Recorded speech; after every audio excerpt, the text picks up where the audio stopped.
ओम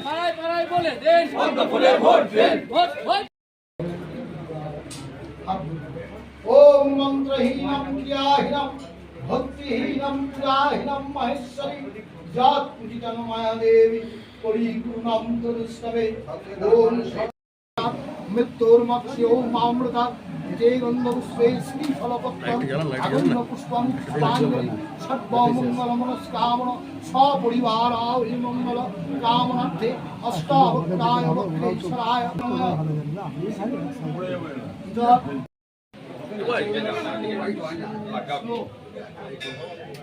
ओम तव विष्णु परमं आदित्य पवित्रो वासत्पावस्तांगतो विवा यत्सरे पुण्डरी वात्सं भावज्ञ उभंतरं विशति ओम श्री हरि श्री हरि श्री हरि ओम श्री विष्णु विष्णुरं तत्सर्वविद्या शुभ चैत्र मासे कृष्णपक्षे अमावस्यां तिथौ काश्मीरोत्तरं देव सर्वणा ओम जयंती मंगला काली भद्रकाली दुर्गा शिव क्षमा धत्रे सहस्रदा नमस्ते ओम आयुर्देहि जगोदे भद्रं भगवती देहि धनं देहि पुत्रां देहि सन्तानं कामस्य देहि दुर्गे दुर्गति तारिणि सर्व अशुभानिवारिणि धर्मार्थमक्षते देवी नित्यं मे वरदा भव गन्धपुष्पे जवा पुष्पं पुष्पाञ्जलि सर्वमङ्गलमनस्कामना मनोभीष्टपूर्णार्थे सपरिवाराय मङ्गल कामनाय देवी महीजमर्दिनि विपत्तारिणि भगवति दुर्गा वै नमः।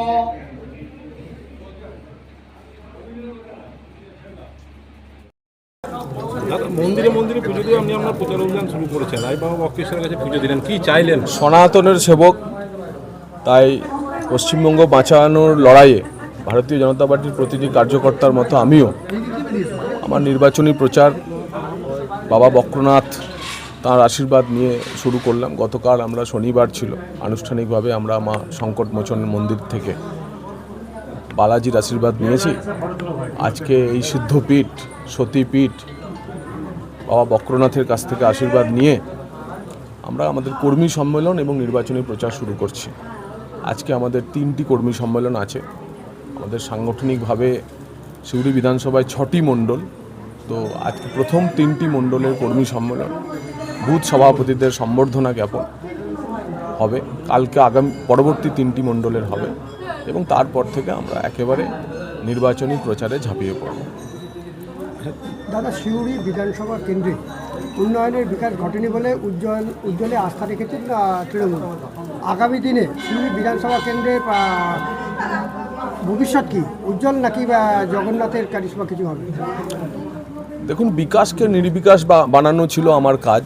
আমি চ্যালেঞ্জার ছিলাম। গত 5 বছরে ওইটুকু কাজে অন্ততপক্ষে সমর্থ হয়েছি যে বিকাশ যে আসলে নির্বিকাশ তা দল মেনে নিয়েছে। অর্থাৎ সিউড়ি বিধানসভা কেন্দ্রের প্রার্থী পরিবর্তন করে তৃণমূল কংগ্রেস স্বীকার করে নিয়েছে যে বিধায়ককে টিকিট দিলে সিটটি হেরে যেত। আধা সিট যে জেতা আছে সেটা তৃণমূল কংগ্রেস প্রমাণ করে দিয়েছে। বিধায়ককে, সিটিং বিধায়ক, জেলা পরিষদের সভাধিপতি, গত 5 বছর ধরে বিভিন্ন এলাকায় জনসংযোগ করার পরেতেও তার বিরুদ্ধে এমন প্রতিষ্ঠান বিরোধিতা তৈরি হয়েছিল যে তাকে বদলে দিয়েছে।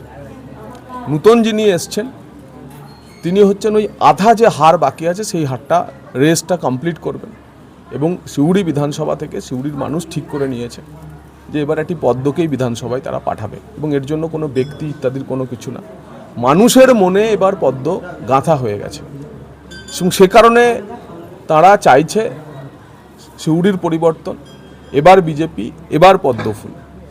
তাই পাল্টানো দরকার, চাই বিজেপি সরকার, এটা মানুষের মনের কথা।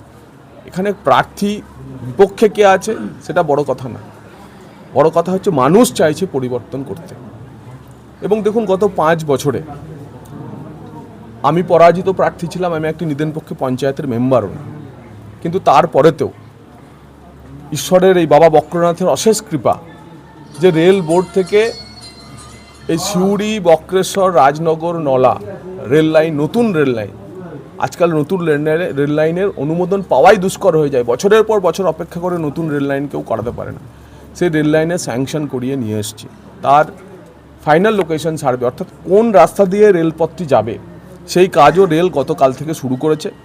আগামী 7-10 দিনের মধ্যে দেখবেন যে রেলের অফিসাররা রেল তাঁবু ফেলে বা যেভাবে ওদের পদ্ধতি আছে বিভিন্ন স্থানে গিয়ে জমি জরিপের কাজ শুরু করবে। যদি রাজনগরের মানুষের উন্নয়ন এই শাসক দল চেয়ে থাকে, আশা করব রেল যখন এই আপনাদের ফাইনাল লোকেশন সার্ভে করবে তখন তাতে বাধা দেবেন না। ঈশ্বর আমাকে দিয়ে ওইটুকু কাজ করিয়ে নিয়েছেন যে অন্ততপক্ষে স্যাংশনটা আমি করিয়ে নিয়ে এসেছি। ভারতীয় জনতা পার্টির সরকার যদি প্রতিষ্ঠা হয়, ভারতীয় জনতা পার্টির প্রতিনিধি যদি সিউড়ির মানুষের আশীর্বাদ পেয়ে বিধানসভায় যায়, নিশ্চিত থাকুন সিউড়ি, বক্রেশ্বর, রাজনগর, নলা এই রেল লাইন হবে, নিশ্চিতভাবে হবে।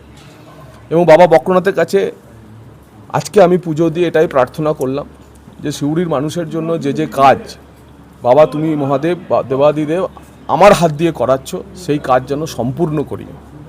আমার ব্যক্তিগতভাবে কিছু চাওয়ার পাওয়ার নেই, সব কিছু ছেড়ে ছুড়েই আমি রাজনীতিতে এসেছি।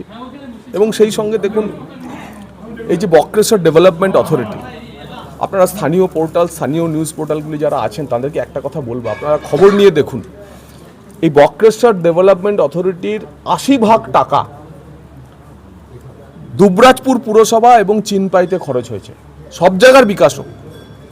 কিন্তু যার নামে ডেভেলপমেন্ট অথরিটি, সেখানে মাত্র 20% টাকা তার উন্নয়নের জন্য খরচ করে কি কেন 80% টাকা অন্যান্য জায়গায় খরচ হচ্ছে?